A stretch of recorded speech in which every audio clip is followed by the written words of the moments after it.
Acredite. Só isso. Ferido eu cheguei, prostrei-me aos seus pés. Se queres, sei que podes me curar. Mirei aquele olhar e aquele amor me tocou no escuro mais profundo do meu ser. O olhar amando o pecador, a mão curando toda dor, dando força ao coração que se esgotou.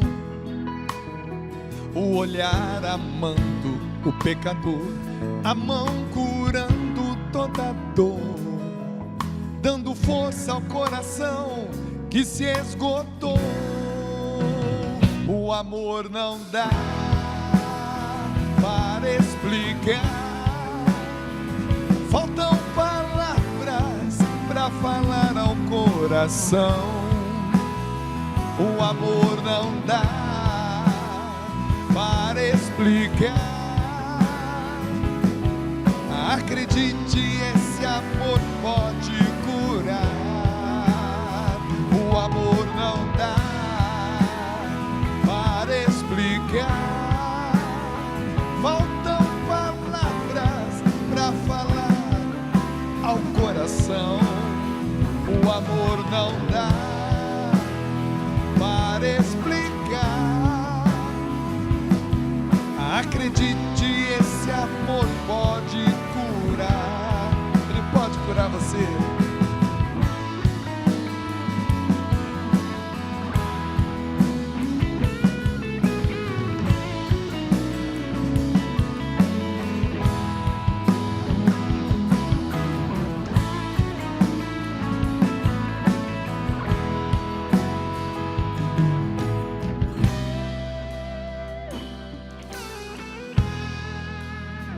O olhar amando o pecador, a mão curando toda dor, dando força ao coração que se esgotou. O olhar amando o pecador, a mão curando toda dor, dando força ao coração que se esgotou. O amor não dá para explicar, faltam palavras para falar ao meu e o seu coração. O amor não dá para explicar. Acredite, esse amor pode curar. O amor não dá para explicar.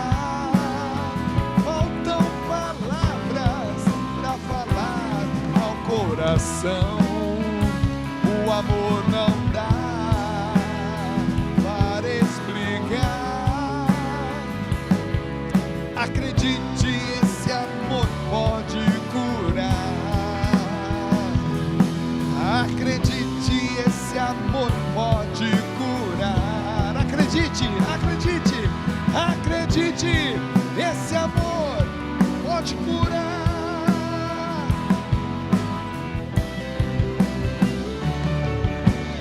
Acredite.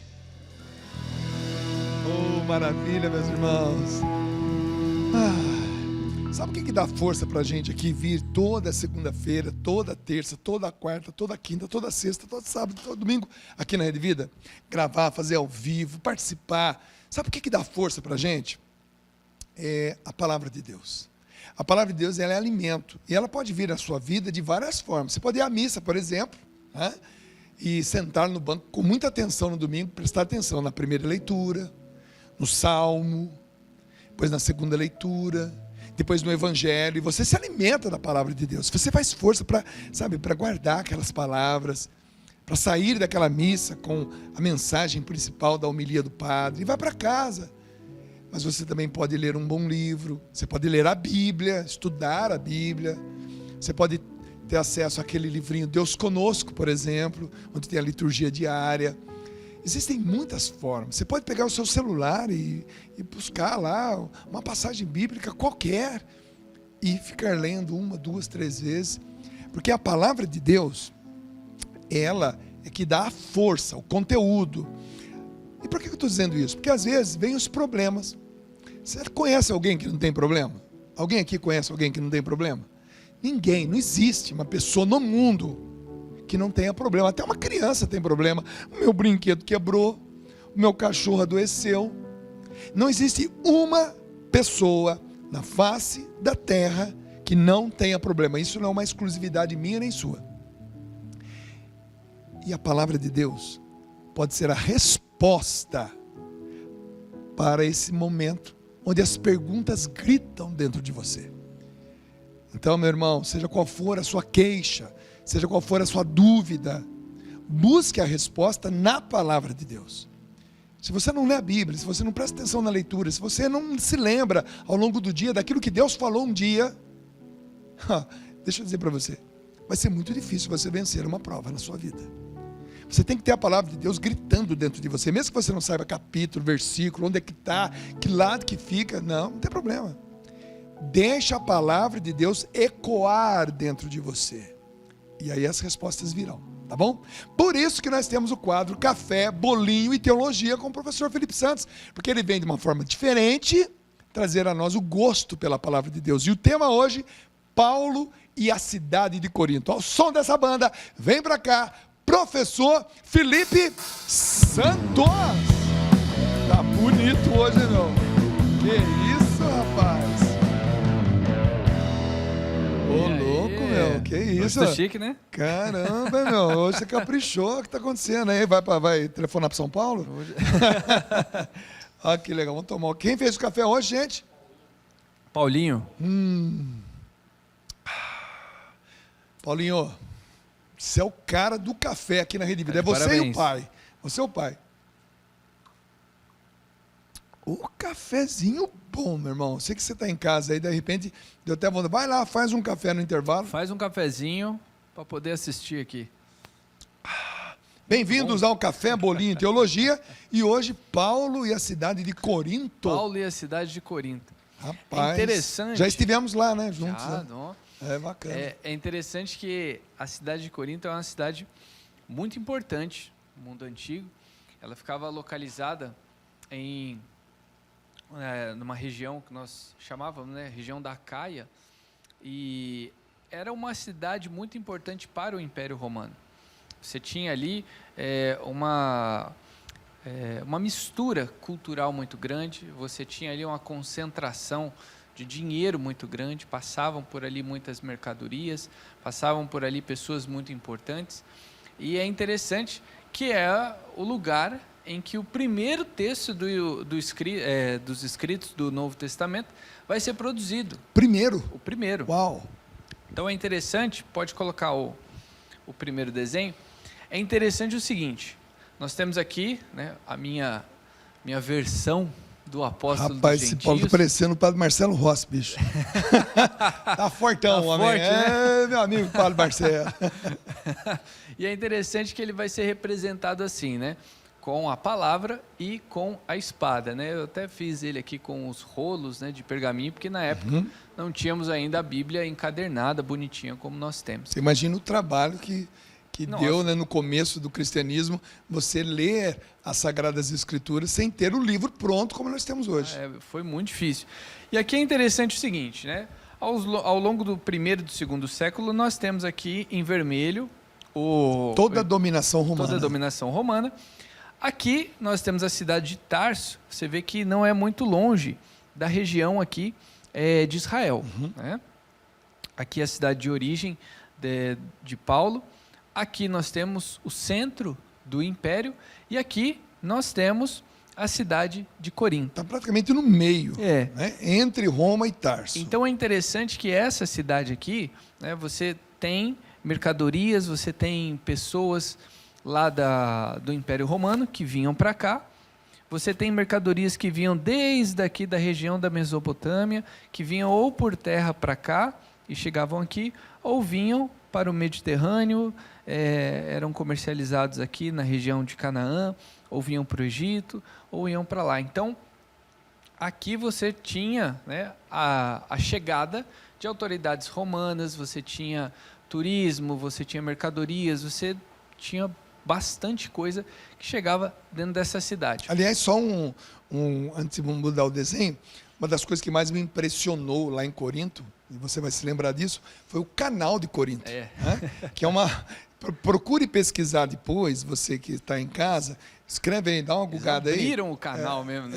Eles literalmente abriram na unha um canal imenso, né? Uma coisa assim absurda de você imaginar naquela época de alguém fazer um canal ligando os dois mares, né? O Jônico e esqueci o outro mar aqui, mas que para evitar uma longa volta dos navios, eles abriram um canal de Corinto. Você pesquisa. É 100% só mão humana Não, mesmo. é impressionante. Assim, a gente fica imaginando como é que um homem conseguiu fazer uma obra dessa há tantos anos atrás, sem as máquinas de hoje em dia. Sim, é fantástico. Pode passar para o próximo desenho. E aqui é interessante o seguinte, uma das cidades de destaque, né, nós temos aqui Éfeso, que é onde ele vai morar durante um bom tempo. Mas olha só que interessante, ele vem do finalzinho para cá, estaria a casa dele, né? E aqui, né, nós temos a região da Acaia, muito importante. E é interessante que é nesse lugar aqui, quando ele fica na cidade de Corinto, que nós temos ali uma das divindades mais cultuadas, né? Era a deusa Afrodite. Então é interessante o seguinte, era uma cidade com uma economia muito forte, muito importante para o Império.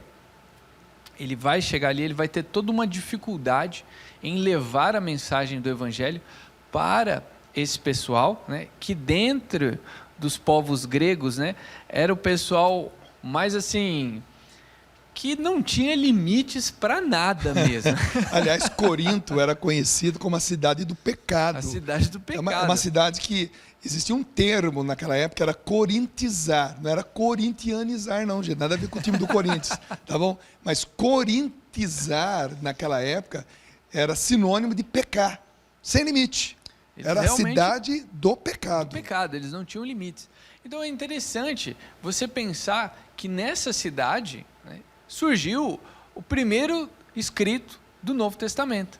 Então aqui é interessante o quê? Que nessa cidade, que era muito importante para o Império Romano, nessa cidade que tinha uma diversidade cultural muito grande, que uma das deusas mais cultuadas era a deusa Afrodite, né? Você tem ali a chegada do Evangelho, e é interessante pensar o quê? Tem muita gente que trata a mensagem do Evangelho como se fosse só mais uma linha filosófica, dentre tantas outras, e que chegou ali e foi utilizando de elementos do paganismo para poder crescer, para poder criar raízes e fortalecendo, mas não.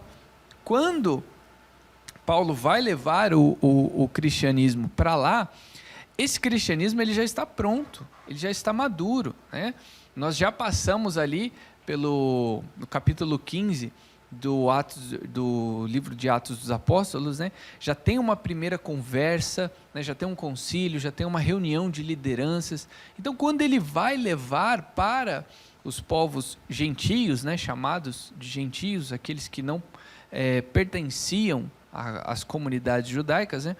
Essa linha de pensamento, essa busca pela salvação, ela já está sólida.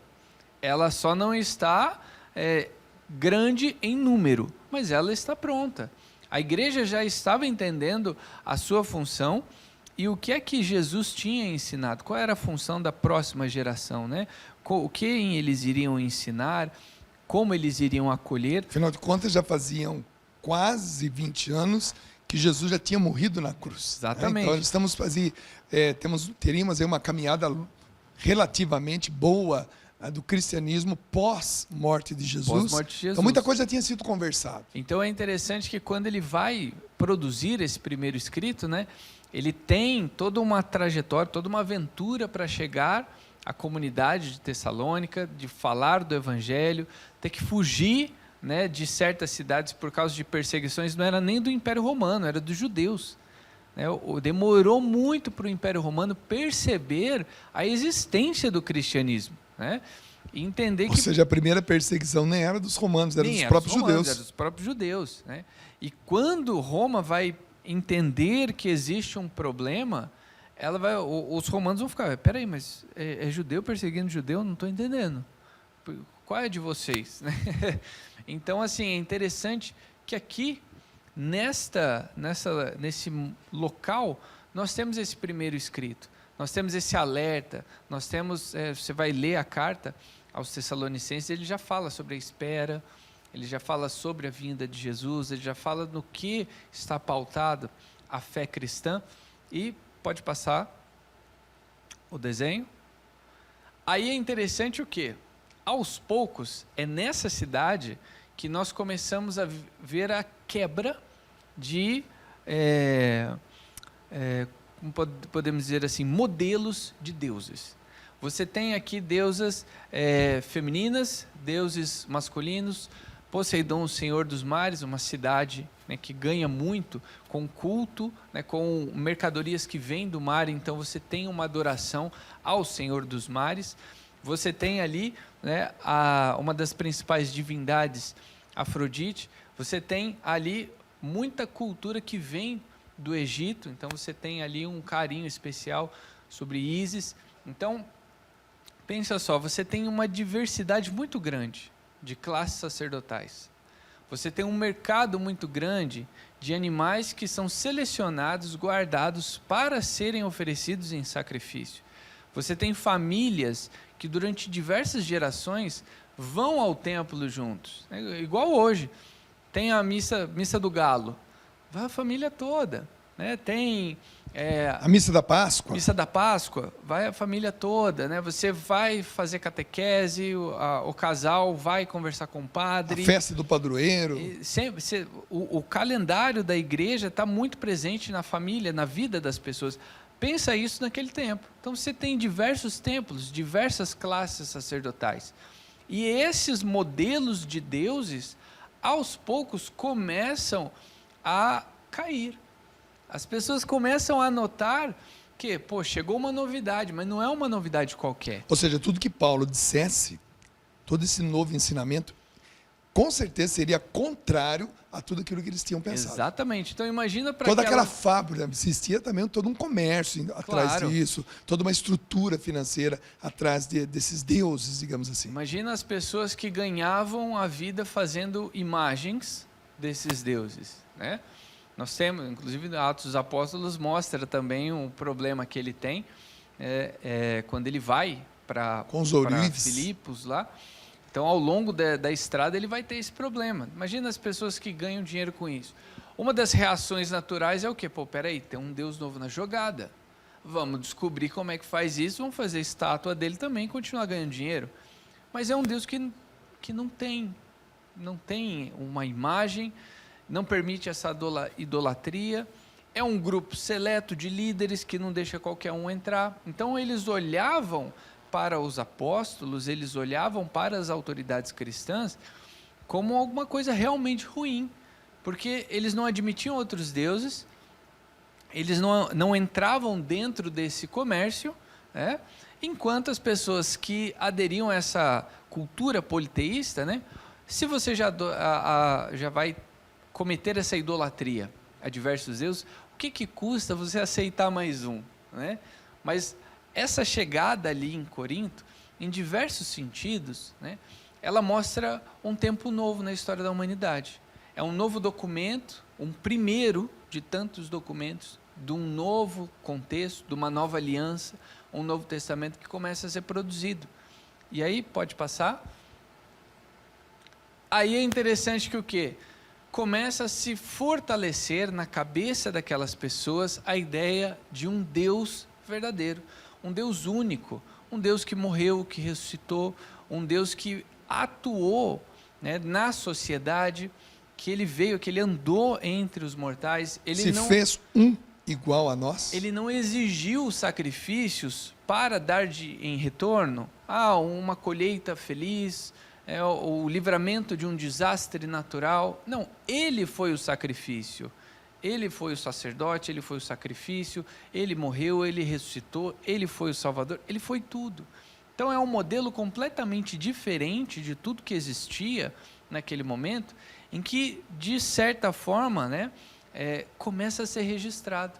Então é interessante ver que na cidade mais paganizada, mais depravada, mais sem limites, você tem esse princípio de um registro novo, de uma nova história. Então é interessante demais. Você tem ali o apóstolo dos gentios, o homem que conhecia a cultura grega, o homem que foi discípulo de Gamaliel, o homem que a princípio perseguia os cristãos, agora ele está numa das cidades mais sem limites do mundo conhecido e começando uma história nova. Pensa que foi fácil a vida de Paulo? Eu vou encomendar um café bolinho teologia aqui, pode ser? Opa! Paulo participou de 2 escolas muito importantes. A escola de Gamaliel, que entre os que faziam parte ali do Sinédrio, era, digamos assim, a mais tolerante. E também ele foi da escola do estoicismo. Isso. Então, o que o estoicismo e a escola de Gamaliel tem a ver com a formação de Paulo, que o possibilitou ir até esses povos? Então, estou encomendando para que você nos explique essas 2 escolas. Pode passar para o próximo e último, está aqui. Olha só que interessante. Eu gosto sempre de falar isso, né? Nós vivemos constantemente diversas mudanças na sociedade. Certas mudanças são normais, naturais, né? Isso vem da natureza humana, mudar sistemas, mudar linhas de pensamento. Porém, desde lá atrás, né, Paulo já foi ensinando as outras civilizações, existe um fator que vai além da cultura do homem. Existe um fator que é eterno. Existe no nosso DNA aquela centelha divina, né, a assinatura do Criador. E isso é para sempre. E a partir do momento que nós temos contato com isso, nós temos que tomar posse disso e entender que nós vamos viver diversas transformações na nossa sociedade. A igreja hoje, de certa forma, ela é bem diferente da igreja lá atrás.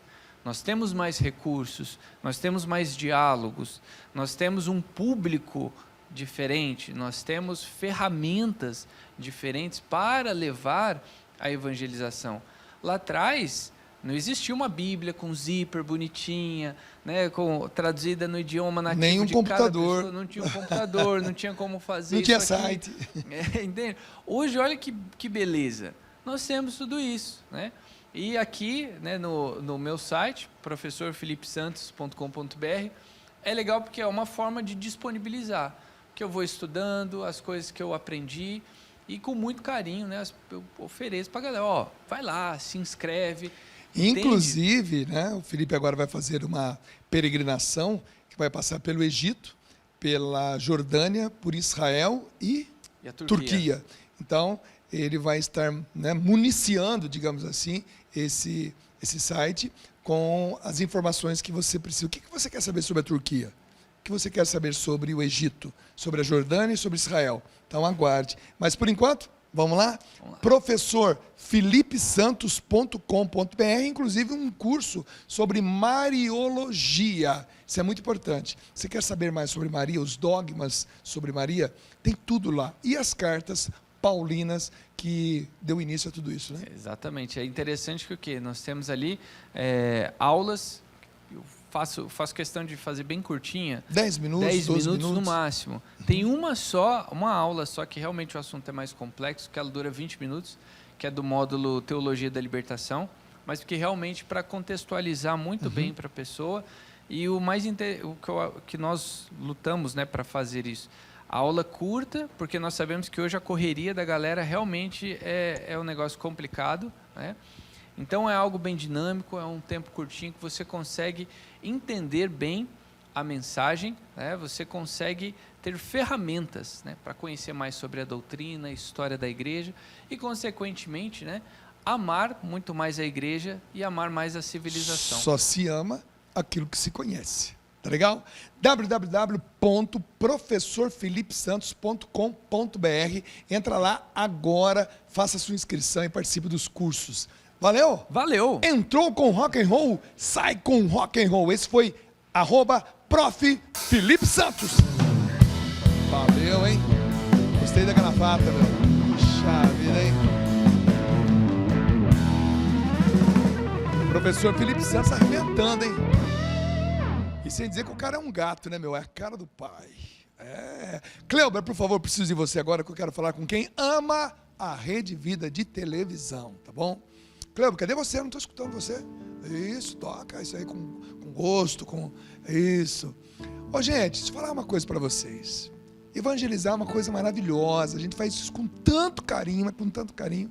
E eu quero falar com você que ama a Rede Vida de televisão. Deixa eu perguntar para você. Você conhece, né, o projeto Juntos pela Vida? É um projeto do Embrac e também da Rede Vida para auxiliar na missão de evangelizar por meio da comunicação, levando conteúdo de inspiração cristã para milhões de famílias, aqui no Brasil e também, é claro, espalhadas pelo mundo inteiro através da internet. Produzimos programas católicos de qualidade, como esse que você está vendo aqui agora. Mas também, é claro, missas, terços, novenas, e tudo isso para ajudar a manter a fé dos nossos irmãos diariamente. E diariamente nós estamos aqui rezando juntos pelas pessoas que não têm mais forças para ir a uma igreja. Existem pessoas que não podem mais, por vários motivos, não podem mais sair de casa para ir a uma igreja, ou até mesmo, por algum motivo, deixaram de rezar. Por isso, eu convido você a fazer parte dessa família e também a fazer uma doação, agora, nesse momento, de qualquer valor. Faça a sua doação pelo QR Code que está aparecendo aqui agora, na telinha da sua televisão. E se você quiser também, você pode se tornar um benfeitor pelo nosso WhatsApp. É só mandar uma mensagem para o nosso WhatsApp. 11 97 061 0457. Vou repetir. 11 97 061. Está aqui, olha. 0457. E aí você vem fazer parte da nossa família. Família que tem apresentadores, esses cinegrafistas que estão aqui, os músicos, os iluminadores. Mostra todo mundo aí, pega uma câmera e mostra todo mundo. Olha quanta gente trabalhando aqui para você. É gente que trabalha no áudio, na luz, na produção, colhendo as imagens, cabumé. São mais de 26 pessoas nesse exato momento trabalhando para você. Para que você receba a palavra de Deus, o café bolinho em teologia, o testemunho, as músicas. Então, vem fazer parte dessa grande família Rede Vida de televisão. O canal da família e da boa notícia. Valeu? Vamos cantar Ei, Alô, Você. A gente vai para o intervalo, daqui a pouco a gente volta para rezar, tá legal? Essa música é para você. Ei, alô, você. Preste atenção, porque chegou a sua vez. Vem com a gente.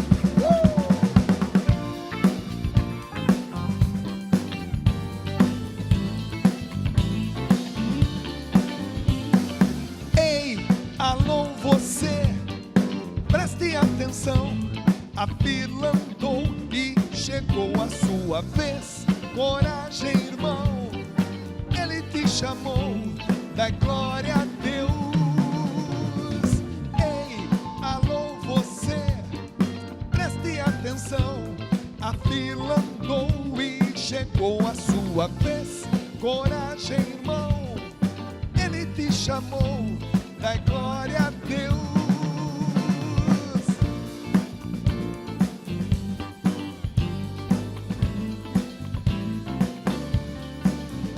Cada um tem seu chamado no